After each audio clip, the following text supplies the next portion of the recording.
Hi, welcome back to our channel പഠിക്കാൻ രസിക്കാം. നമ്മുടെ 3ാം ക്ലാസ്സുകാരുടെ EVSൻ്റെ ഒരു വർക്ക് ഷീറ്റും കൂടി ഉണ്ടായിരുന്നു. അതായത് ഒരു വർക്ക് നമ്മുടെ ക്വസ്റ്റിനെയർ തയ്യാറാക്കാം.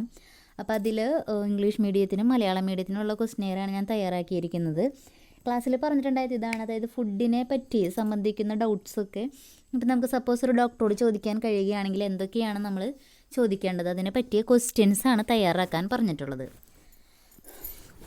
Prepare the questions to ask the doctor. ഡോക്ടറോട് ചോദിക്കാനുള്ള ചോദ്യാവലി തയ്യാറാക്കുക. അപ്പോൾ ഒന്നാമത്തെ ക്വസ്റ്റ്യൻ ഇതാണ്, why should we include vitamins in our food? എന്തുകൊണ്ടാണ് വൈറ്റമിൻസ് നമ്മൾ ഭക്ഷണ പദാർത്ഥങ്ങളിൽ ഉൾപ്പെടുത്തണമെന്ന് പറയാനുള്ള കാരണം. Which food gives all vitamins? ഏത് ഭക്ഷണമാണ് എല്ലാ വൈറ്റമിൻസും തരുന്ന ഏതെങ്കിലും ഭക്ഷണം ഉണ്ടോ എന്നാണ് ചോദിക്കുന്നത്. Why is egg considered as a nutritious food? എന്തുകൊണ്ടാണ് മുട്ട ഒരു ന്യൂട്രീഷ്യസ് നല്ല പോഷകമൊക്കെ ഉള്ള ഫുഡാണെന്ന് കരുതുന്നത്. What are the bad effects of eating non veg?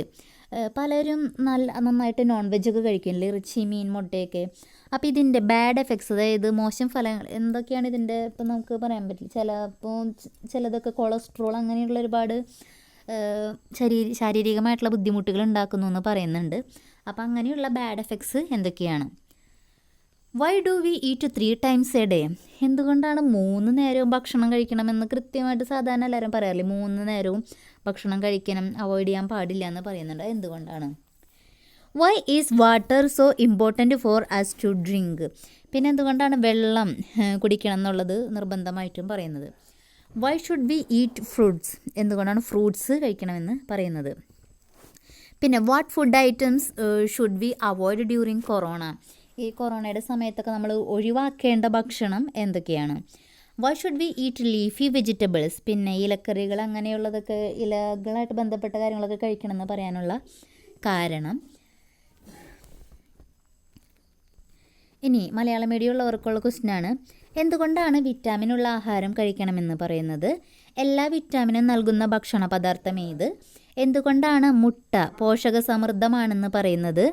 മാംസാഹാരം കഴിക്കുന്നത് കൊണ്ട് ശരീരത്തിനുണ്ടാകുന്ന ദോഷങ്ങൾ എന്തെല്ലാം? എന്തുകൊണ്ടാണ് 3 നേരവും ഭക്ഷണം കഴിക്കണമെന്ന് പറയുന്നത്. എന്തുകൊണ്ടാണ് ധാരാളം വെള്ളം കുടിക്കണമെന്ന് പറയുന്നത്. പഴവർഗ്ഗങ്ങൾ ഭക്ഷണത്തിൽ ഉൾപ്പെടുത്തേണ്ടതിൻ്റെ ആവശ്യകത എന്ത്? ഇലക്കറികൾ ആഹാരത്തിൽ ഉൾപ്പെടുത്തേണ്ടതിൻ്റെ ആവശ്യകത. ഈ കൊറോണ കാലത്ത് നാം ഒഴിവാക്കേണ്ട ഭക്ഷണ പദാർത്ഥങ്ങൾ എന്തെല്ലാം? അത് വേണമെങ്കിൽ കൊറോണയുടെ സമയത്ത് ഉൾപ്പെടുത്തേണ്ട ഭക്ഷണ പദാർത്ഥങ്ങളായാലും നമുക്ക് പറയാം കേട്ടോ. അങ്ങനെ വേണമെങ്കിൽ ക്വസ്റ്റ്യൻ ചെയ്യാം. പിന്നെ വേണമെങ്കിൽ എന്തുകൊണ്ടാണ് ഇപ്പോൾ മോർണിംഗിൽ രാവിലത്തെ ഭക്ഷണമില്ലേ, ബ്രേക്ക്ഫാസ്റ്റൊക്കെ, അപ്പോൾ അത് എന്തുകൊണ്ടാണ് പ്രഭാത ഭക്ഷണം എന്തുകൊണ്ടാണ് ഇമ്പോർട്ടൻ്റ് ആണ്, ആവശ്യമാണെന്ന് പറയുന്നുണ്ട്. അപ്പോൾ അത് എന്തുകൊണ്ടാണെന്ന് വേണമെങ്കിൽ ഒരു ക്വസ്റ്റ്യൻ ചോദിക്കാം. പലരും ഡയറ്റിങ്ങിനൊക്കെ വേണ്ടിയിട്ട് രാത്രി ഭക്ഷണം ഒഴിവാക്കുന്നുണ്ട്. അപ്പോൾ അങ്ങനെ ഒഴിവാക്കുന്നത് കൊണ്ട് എന്തെങ്കിലും കുഴപ്പമുണ്ടോ?